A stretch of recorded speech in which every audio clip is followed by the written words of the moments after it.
Hello and welcome to this FPL Gameweek 31 team selection video with me, Holly Shand. We have had updates midweek from Erik ten Hag on the availability of Marcus Rashford, which could make our transfer plans a lot easier. Let's get into it. The big news then heading into FPL Gameweek 31 is that Marcus Rashford is unavailable. He's in around 50% of squads right now, which is giving managers a big headache of what to do with him. The comments from Ten Hag weren't that encouraging. It said that he was going to be out for a few games, but is expected to be back for the season running, whatever that means. But, you know, the prognosis on these groin injuries tends to be 2 to 3 weeks. So I guess we've got to weigh up what a few games means for Ten Hag, because 3 of the next 4 for Manchester United aren't in the Premier League. Obviously, they've got the visit to Nottingham Forest on Sunday, which sandwiches the 2-legged Europa League quarter-final tie against Seville.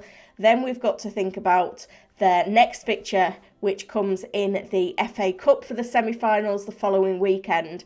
Then we've got a midweek FPL game week against Spurs in game week 33. So if he's out for 2 to 3 weeks, you would imagine that makes him touch and go for that one. Then we've got double game week 34, which we kind of want Rashford for if he's available, but there's no guarantees that we get to that point and he is available. And given how congested the fixture schedule is it going to be a case of him being rested in some of those fixtures? It's unlikely that he'll play 180 minutes across the 2 games. And, you know, if Manchester United do proceed to the FA Cup final and the Europa League semi-finals, then that let-up in the schedule isn't going anywhere, and Ten Hag's going to have to protect Rashford and make a decision on which games to play him in. So right now, for me, in my current situation, even though I'm planning to free hit in game week 32, I don't think I'm going to hold on to Rashford for this little period.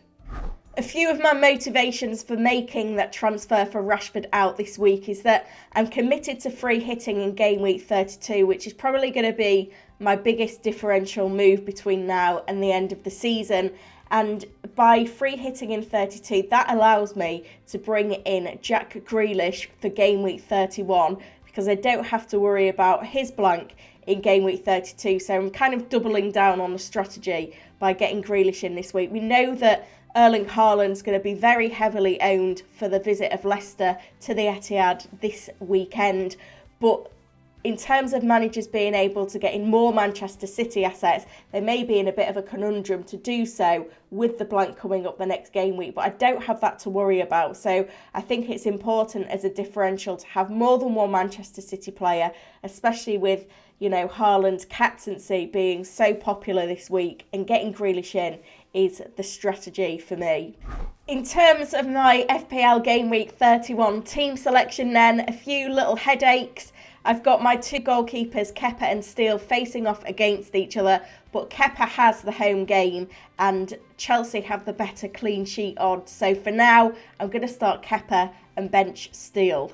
In defence, I've got Luke Shaw still orange flagged, but I'm happy to hold him for double game week 34 with the news that he is looking to be back soon, and also with the other defensive options that I've got.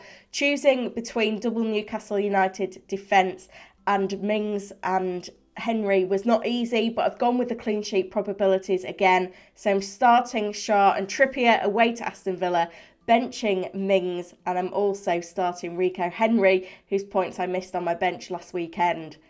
Moving into the attacking players, and it's Solly March that's having to drop to my bench once again for the trip to Chelsea. Obviously, I benched his points in game week 30, but Matoma still has more upside, more goal threat. He is a stat buster, so it is Matoma that I want to play in that fixture. He's joining Saka, who I need to get an attacking return out of, because since I brought him in, it's been a few lean weeks with back-to-back blanks. I'm also playing Bruno Fernandes against Nottingham Forest. High hopes for him, with Casemiro back in the 11, hopefully spelling a more attacking role for Bruno in this game. Plus he's on pens, and Jack Grealish completes that midfield as my transfer in. It is going to be a double up on Manchester City attackers, with Haaland in my front line alongside Kane and Watkins. I'm not really expecting too much from Watkins. Newcastle at home, I'm kind of hoping my Newcastle defenders keep that clean sheet, but on current form, you can't bench Watkins at the moment. Harry Kane has a very, very good fixture against Bournemouth at home, and he is being overlooked somewhat for the captaincy, because Haaland is just so highly owned. And I think for me, it is going to be Haaland captain and Kane vice-captain, which will be what the vast majority of managers will be going with. And then obviously on my bench, I've got Steele, March, Mings and Shaw. Let me know your selection dilemmas ahead of FPL Gameweek 31. I try and answer all of your comments within 24 hours of this video going live. I'll be back with the press conference stream at 1 PM UK time on Friday. Hit that notify button so you do not miss it. Good luck for FPL Gameweek 31.